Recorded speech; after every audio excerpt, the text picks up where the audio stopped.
If oil and food are controlled by the big banking families, where else does their influence show up?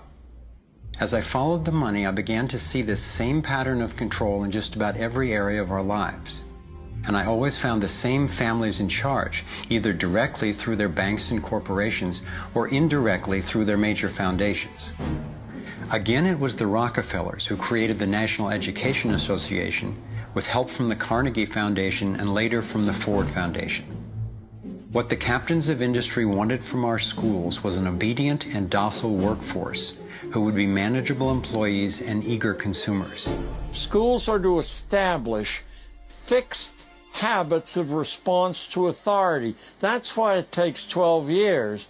You're to respond reflexively when anyone in a position of authority tells you what to do. Like education, health is yet another area dominated by big money and corporations. The American Medical Association, for example, is largely funded by the Rockefellers, who use their funding to influence AMA research and decision-making.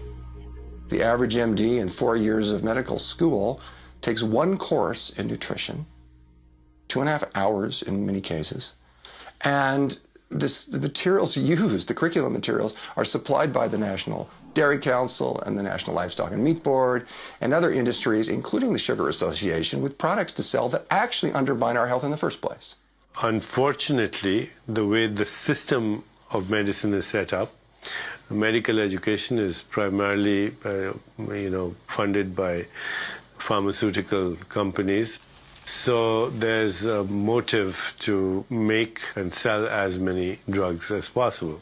It's also a very time-effective way of making money for the physician, for the pharmaceutical company, for the whole medical establishment. But it's really perpetuating the problems it was meant to alleviate. Side effects may include nausea, dry mouth, and constipation. Decreases in white blood cells, which can be serious. Sexual side effects, diarrhea, nausea, and sleepiness. Can lead to coma or death. How far will these forces go to make a profit? Would they actually suppress cures for diseases the way they've suppressed free energy technology? Sadly, my research has shown me the answer is yes.